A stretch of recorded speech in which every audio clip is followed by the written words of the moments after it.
you don't have my drink. Whoa! Whoa! Oh! Oh, thank you, dear. Oh! Oh! Oh!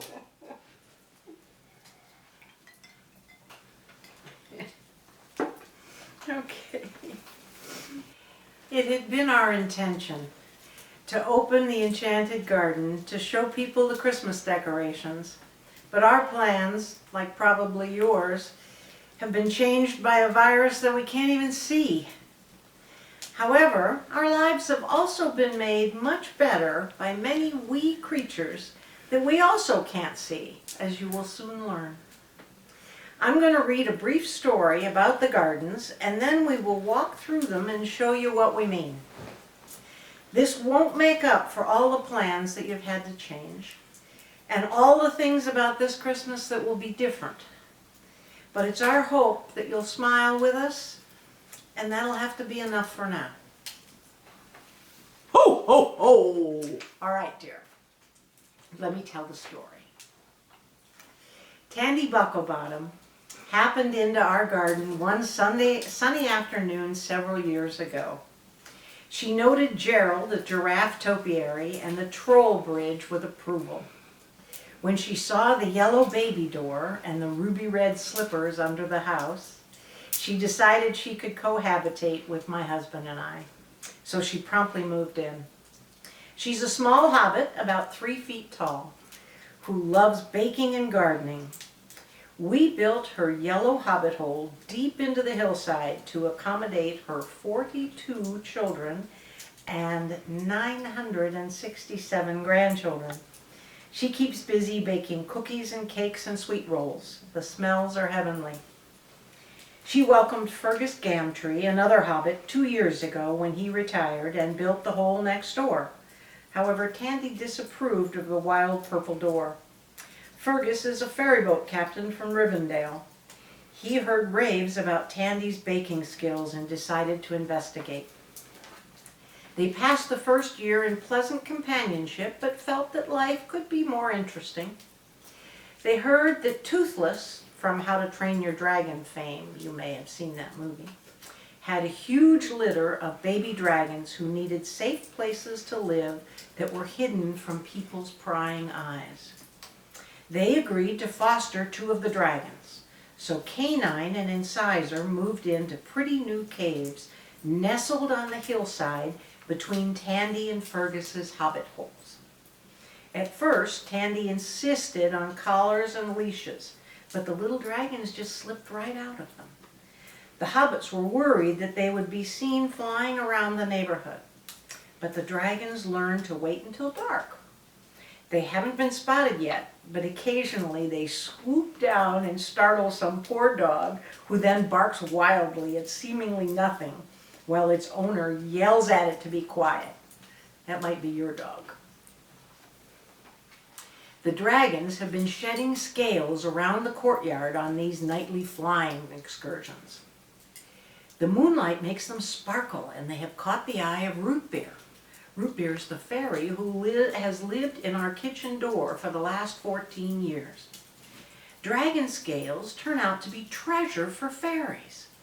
It's their money, and Rootbeer was delighted to discover that she was suddenly very rich. She has spent days gathering up great piles of glistening scales. Her fondest desire has always been to move out of the rather cramped kitchen door to her own home, and now she could. The design was her own. You'll see what she did. Clearly the result of unlimited funds and no building codes. The construction began immediately. Rootbeer is very generous, and so she shared her good fortune with family and friends by building castles for her dearest companions. The project may be a tad out of control, and Tandy, who anointed herself the Hobbit mayor, is worried about the peacefulness in the Enchanted Garden. One can hardly blame her. There are fairy buildings appearing magically almost nightly. And the fairies have invited other species to build summer homes. The cabin in the woods has a decidedly gnome vibe to it. And Fergus says that he bumped into Groot loitering over near Tandy's woodpile. And the child, aka Grogu, put in a little home just the other day. Some gnomes got pretty riled up about all the new homes and petitioned to have some space of their own. They won the debate, which really wasn't all that contentious. There's plenty of room, and construction was swift. There's a female gnome named Bixie, and her design was quite challenging. It has a swooping roof line. She required a she shed and a pet home. We don't know what the pet is. Bixie won't tell us. And we've never seen her pet. But anyway, Quarky and Half Pint went on with more traditional homes. You'll see them. They're very mushroom-shaped. Everything went according to plan until they broke ground on the additional building in their town center. Word got out that they were building a coffee house. Called it Gnome Box. Tandy was understandably concerned about yet more commerce in the courtyard, but the fairies went in a different direction. They began lobbying for services of their own. They developed a lengthy list of things that they felt suddenly they could not live without. Tandy was apoplectic. That just means she was really upset. Nights in the courtyard were chaotic for weeks while speeches raged. My husband and I slept with earplugs and prayed that the neighbors were far enough away. Fergus emerged as the surprise peacemaker when he floated the suggestion that if there were to be shops added to the courtyard, Tandy should be given a bakery sweet shop to showcase her talents. This stroke of genius facilitated finalizing the Enchanted Mall, which offers the following shops. Butch's Tap, which serves local ales, pretzels, and sausages. Big hit with the gnomes. The Bent Bone, which provides pet supplies for Bixie's unnamed pet, and dragon food. Tandy's Treats, serving all manner of baked goods. Mirror Mirror, which is a full-service beauty salon. The fairies have it booked up. Scoops, which is Italian ices and the creams, and the Playful Theater, which offers plays, concerts, and movies. Tandy's concern about traffic in the courtyard turned out to be prophetic. It's total gridlock. But thankfully, with the pandemic, we don't really go anywhere, so it rarely impacts us. If it bothers any of the new residents, they have the good sense not to complain to management about it. Now, some months later, Half Pint, the little gnome, the gardener, woke one morning to the sound of hammers and banging outside his window. He stuck his head out to find Fergus, the hobbit, hunched over a drawing wearing a hard hat, of all things. "What's up, Captain?" asked Half Pint. "Well, it seems that some elves have been successful in getting permission to dock the Airy Ferry here at Gnome Village," answered Fergus. "They're going to use the ferry to supply some new high-tootin' castles over across the garden," he pointed. The elusive elves had decided that individual islands, accessible only by ferry, would ensure the privacy that they preferred, and so were building gorgeous castles, each on its own floating island. It was the talk of the Enchanted Garden. Tandy was uncharacteristically mum on the topic, but as nothing proceeded without her approval, one had to assume that she had green-lighted the lavish plans. The fairies and the gnomes were agog. The baby dragons flew scouting missions each night to report the progress on construction. Slowly out of the mist rose glistening spires, each a different color and design, honoring a gemstone treasured by the elves. Sapphires, amethysts, emeralds, rubies, and diamonds. The merchants at Gnome Box and the Enchanted Mall kept an eager eye out for increased business, but no elves had shown themselves to date. Certainly the property values were going to increase with these lavish estates, but where were the new residents and the commerce? No one had a clue. Months went by, but still no sign of the elves, when one morning the dragon Incisor woke the garden residents with exciting news. She had flown outside the garden and spotted elves. Where? Who? What were they doing? Questions flew at her from every direction. "Wait a minute, let me get my breath and I'll tell you," she exclaimed. "First, let me tell Tandy that I didn't fly outside the garden on purpose. The winds were very strong last night and the Santa Anas blew me off course. I'm sorry, really." Then she went on to tell a captive audience that there was a whole area outside the garden with dozens of elves, and they were all terribly busy making things. "What are they making?" asked Root Beer. "I'm not sure," replied Incisor, "but they're pretty and fun looking." "Just how far out of the garden is this area?" asked Tandy. "Not far, really. I can show you if you want to hop on my back," said Incisor. "I want to come," said Canine. "Me too," echoed various gnomes and fairies. "Wait now," hollered Fergus. "We can't be seen by random humans, so a herd of us outside the garden is out of the question. Tandy and Incisor will check this out tonight and we'll meet again tomorrow to talk about what they find." At dusk, Tandy Bucklebottom took a deep breath and gathered up her skirts and gingerly took Fergus's hand to climb onto Incisor's back. He had suggested going in her place, but she felt that as the mayor of the garden, it was her duty to find out if this discovered activity in any way threatened their safety. Incisor suffered through a lecture on safe flying, about which Tandy had no first-hand knowledge, with good grace, and leapt gently into the air. The flight was brief and uneventful, unless you count the many punctures to Incisor's sides from Tandy's nails gripping too hard. They circled high above the area so they would not be seen or heard by the busy group below. The activity level was frantic and they went unnoticed. Back in the garden, it took Canine and Fergus quite some time to coax Tandy to loosen her death grip on Incisor's neck and clamber off her back.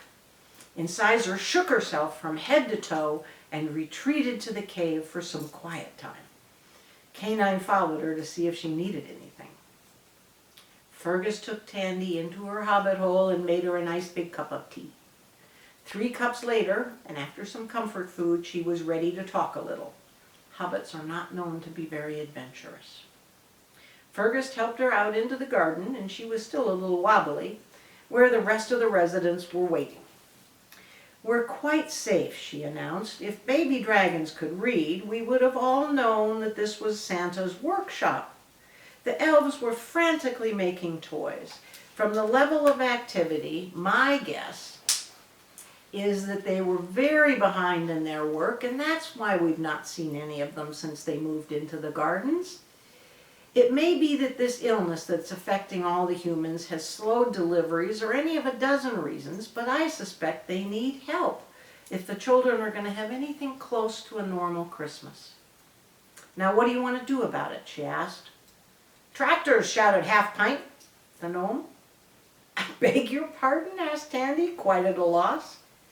"I want to help build toy tractors," answered Half Pint, as if it was obvious. "I'll make princess dolls," said Marisol, the fairy. Okay, let's not get too specific. If we're going to help, how about we offer and then see what they need," suggested Fergus, ever the diplomat. The matter of contact was discussed at length, since no one had ever actually spoken to a human, and the elves were missing in action. Many ideas were floated and rejected as too dangerous or unworkable. Finally, Groot held out a paper and pen and pointed to one of the elven castles. The suggestion was clear. Write an offer of help on the note, take it over in the airy ferry, and attach it to one of the island castles. If the elves wanted our help, they would respond. The plan was adopted.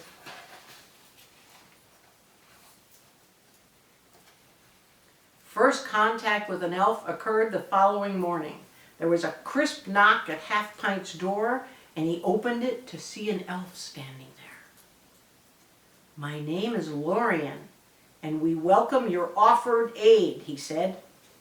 Half Pint stuttered a bit and took the elf by the hand and dragged him across the garden to Tandy Bucklebottom's home. "You should be talking to the mayor," he explained. Introductions ensued and the situation was explained. Dire need did exist, and the help of everyone was essential if toys were to be finished in time for Christmas. Tandy called all the garden residents together and explained what Lorian had said. The response was unanimous, and for the first time they all planned to leave the Enchanted Garden. They snuck out in ones and twos and slipped into Santa's workshop.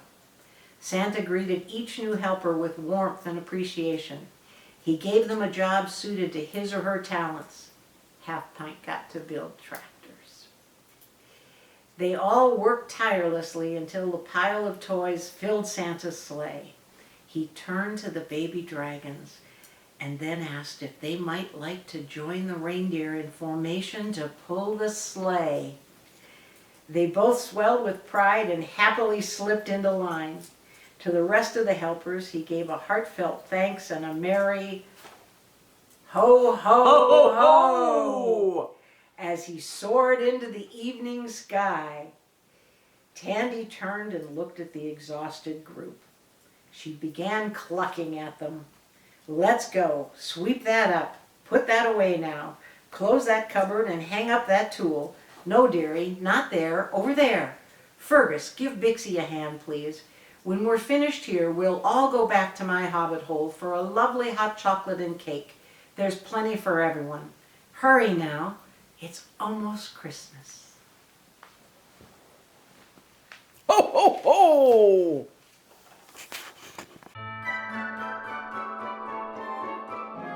Start our tour with Tandy Bucklebottom's hobbit hole. She was our first resident. The second was Fergus Gamtree, the retired riverboat captain. He's over here. And then remember, they fostered 2 baby dragons, Incisor and Canine. And they're up there. They're probably asleep.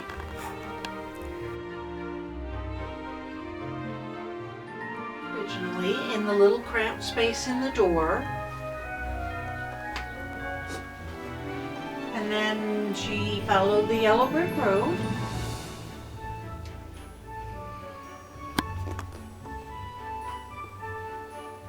And unlimited funds. And she built a rope ladder, which you'll see later, lights. Now fairies can fly, but fairies also get old, and so this is an alternate means of transportation. This is Marisol's castle, one of Root Beer's dear friends, and she has a couple of friends that stay with her. They come and go. And then they built this garden area with a gazebo and a greenhouse and then a playground area. And as this got nicer and more fun to play in, Groot showed up and built a little place here. And then, as you can see over there, Grogu, who originally was just called Baby Yoda, landed and built his own place. They built an elaborate pool and recreational area with a lifeguard station and a changing station, a snack bar, and a couple of gazebo little places, and up here is a bed and breakfast. All connected by the rope ladder, which you'll see tonight. Over here, they built a cabin in the woods. And there's a canoe and a kind of a jeep and now a sled because there's snow. And that had kind of a gnome feel to it. And if you remember from the story, when they did that, the gnomes kind of complained. So now we'll see where the gnomes got to build some houses. This way. The first one on the right is Bixie's. She's the one that had the elaborate design requirements. And she has a little she shed down below and a pet dwelling off to the left. And then next to her is Quarky's. And then the farthest one over here is Half Pints. He's the gardener. He has a little garden off to the end and an outhouse. And then down here in the town center is Gnomebuck's with a couple of outdoor tables and chairs where they gather and have coffee. And then, remember from the story that they built a pier and the airy ferry docks there now. So after the coffee shop, there was quite a fervor and an uproar, and then remember we ended up with the Enchanted Mall. Here is the Enchanted Mall. And as I told you, they have Butch's Tap with the sausages and the local ales, and then the Bent Bone, which is the pet supply store. And there's Tandy's little section at the top that allows people to sit outside, cafe style, and enjoy the sweets. And there's Mirror Mirror, the spa. And then down here is Scoops, the Italian ice cream place. And finally, here's the Playful Theater with a little place outside so that people can sit and enjoy and discuss what they've seen. Okay. This is the most exclusive and upscale area of the courtyard. This is the Elven Enclave, and this is the Sapphire Isle. It was the first to go in. These are accessible only by the Airy Ferry. And each aisle is of a single color and done to honor a gem. So the Sapphire Isle is done all in shades of blue. And then the Emerald Isle.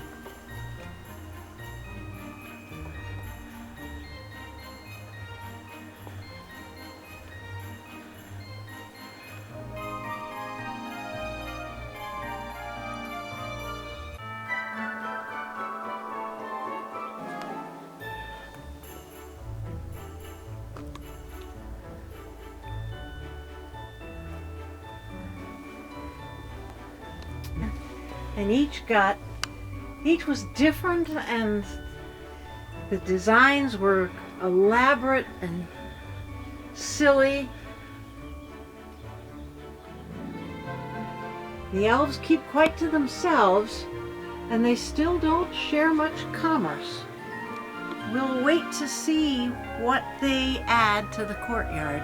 It'll be interesting. That concludes the daytime part of our tour. Would you like to see the elves and Santa's workshop? Okay, let's go see.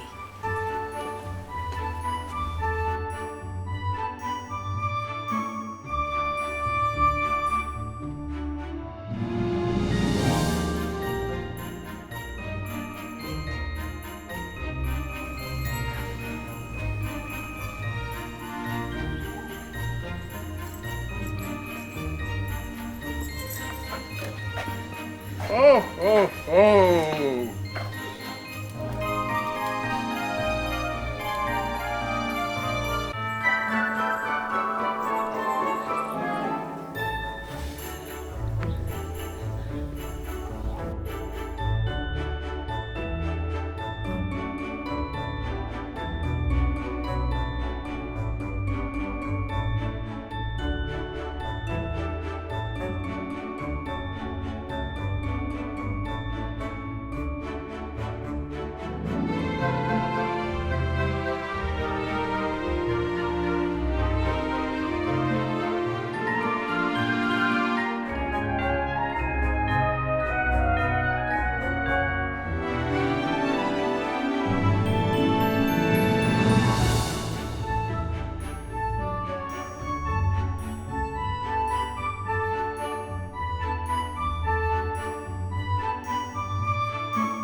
Oh,